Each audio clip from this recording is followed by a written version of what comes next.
En su labor administrativa, Sánchez Carrión instaló la Corte de Justicia de Trujillo, creó la universidad, fundó escuelas y dio un decreto declarando a los indios propietarios de las tierras que poseían.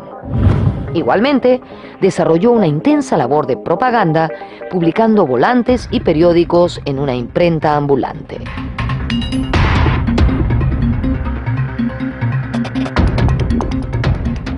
José Faustino Sánchez Carrión fue ministro general de Bolívar durante la decisiva campaña libertadora de 1824.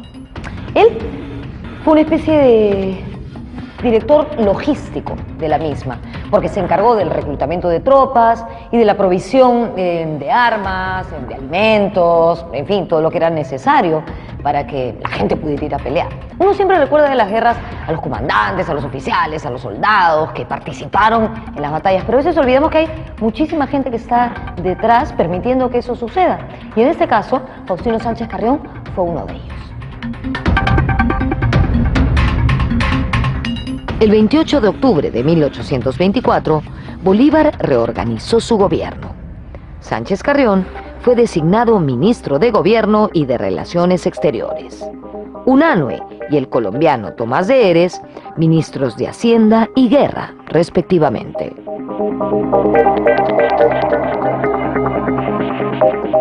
Faustino Sánchez Carrión y Simón Bolívar se entendieron de inmediato. De hecho, el guamachuquino no escatimó elogios para la figura del libertador y este los respondió con admiración. De hecho, en una carta dirigida al colombiano Francisco de Paula Santander, fechada en febrero de 1825, Bolívar habló así de Sánchez Carrión: el señor Carrión tiene talento, probidad y un patriotismo sin límites.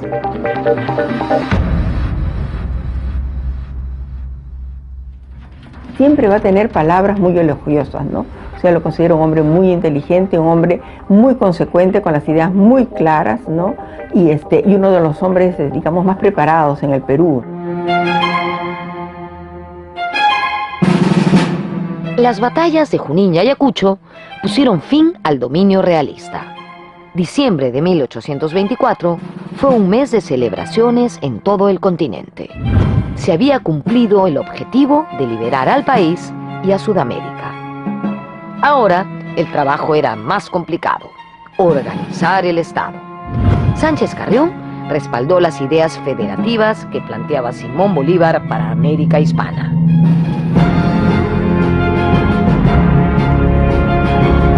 Después de Ayacucho, en el 24, el proyecto de Bolívar es la Confederación de los Andes. Y lo va a ayudar a estructurar este proyecto Sánchez Carrión.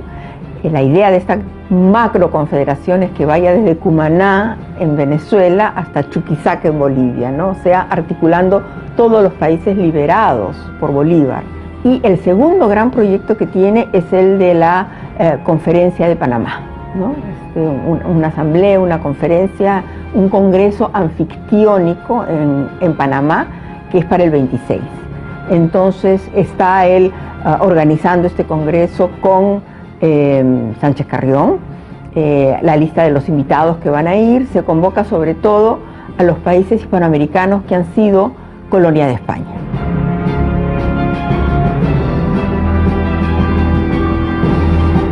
Es importantísimo, ¿no?, esa convocatoria que hacen con Bolívar para que los países latinoamericanos del sur de Río Bravo en México hasta la Patagonia se unan en una gran confederación, ¿no?, que vaya preparando o vaya teniendo esa perspectiva de unirse ante la gran amenaza que se venía en el norte, ¿no?, con los Estados Unidos, que estaban ya en un proceso de expansión y de consolidación como nación próspera y grande, ¿no?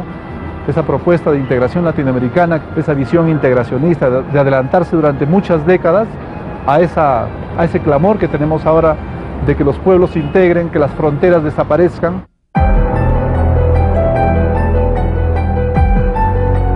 Pero los planes federativos de Bolívar fracasarían.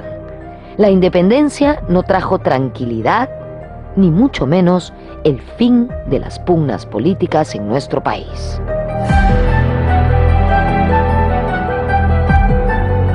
Hay que entender que había una serie de pugnas, muchas luchas intestinas muchos intereses de por medio.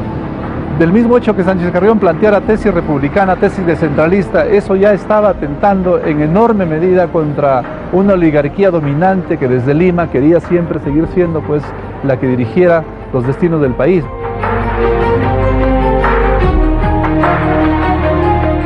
Tampoco había bienestar económico ni paz social.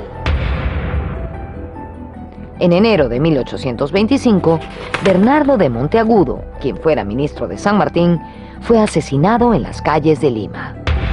Algunos rumorearon que fue un complot armado por republicanos muy cercanos a Sánchez Carrión. En realidad, el político peruano ya estaba a punto de morir. Cuando Bolívar se encontraba de gira por el Cusco, Sánchez Carrión, quien estaba gravemente enfermo, se retiró a Lurín, a la hacienda de los sacerdotes de la congregación de San Felipe de Neri. El brillante ideólogo peruano falleció el 2 de junio de 1825. La nación perdía tal vez a su político más capaz y honesto. Sobre su muerte se han tejido varias especulaciones. Las circunstancias de la muerte de Sánchez Carrión realmente no están muy claras. Las circunstancias de la muerte. Hay una serie de versiones que se tejen sobre un envenenamiento, sobre pero esto hasta ahora no ha sido posible aclararlo. Según algunos historiadores, el hecho de viajar tanto acompañando a Bolívar a la sierra, a un sitio y otro durante las campañas, lo debilitó mucho en términos de salud, ¿no? Y entonces él se siente mal, ¿no? Y entonces se retira, ¿no? Y va a morir, ¿no? Para muchos inesperadamente, y comienza a correr el rumor de que se le ha envenenado. Entonces Hipólito Unanue manda a su discípulo, ¿no? Y una persona muy capaz, que era Cayetano Heredia, a que le haga una autopsia, ¿no? Y lo que revela la autopsia es que no hay envenenamiento, que lo que hay es un aneurisma al hígado, que es lo que ha provocado la muerte. En esa época la gente moría mucho más temprano que hoy día, entonces también hay que ubicarnos históricamente, y las enfermedades que antes se curaban, hoy día se curan. Entonces también en la política también es bastante importante tumbarte a tu enemigo a base de los rumores, y es un rumor bastante potente el haber asesinado a una persona cercana a Bolívar, ¿no? Jorge Basadre dijo enfáticamente que José Faustino Sánchez Carrión fue el hombre más eminente de la emancipación peruana. Inmediatamente después de su muerte, se le rindieron merecidos homenajes. En este año 2015, se cumplen 190 años de su fallecimiento. Buen momento para recordar su vida y su obra, y rendir homenaje a un verdadero padre de la patria.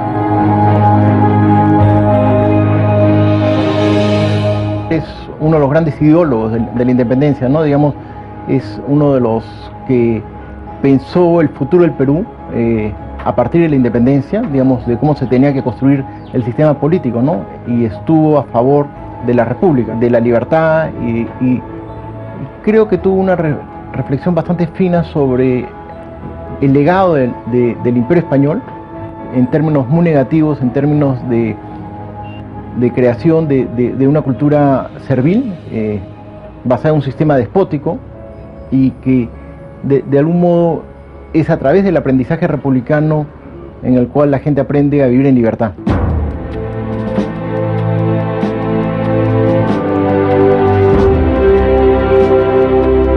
Los dos primeros presidentes del Perú fueron gente titulada o muy cercana a los títulos nobiliarios, como fue Ribagüero, el primer presidente, y Torretaglia, el segundo, ¿no? La política y la postura de ambos no creo que entrara en acorde con la política que propiciaba Faustino Sánchez Carrión. No creo que haya tenido puntos en común, ¿no? Entonces, a Sánchez Carrión siempre se le ve como una persona liberal, luchando por el republicanismo, ¿no? Muy aguda. Creemos de que esta figura señera, esta figura realmente adelantada a su época, hay que empezar a rescatarla y hay que empezar a ponerla en valor. No ha sido Sánchez Carrión considerado en el rol, en la dimensión en que debería haber sido considerado en la historia del país.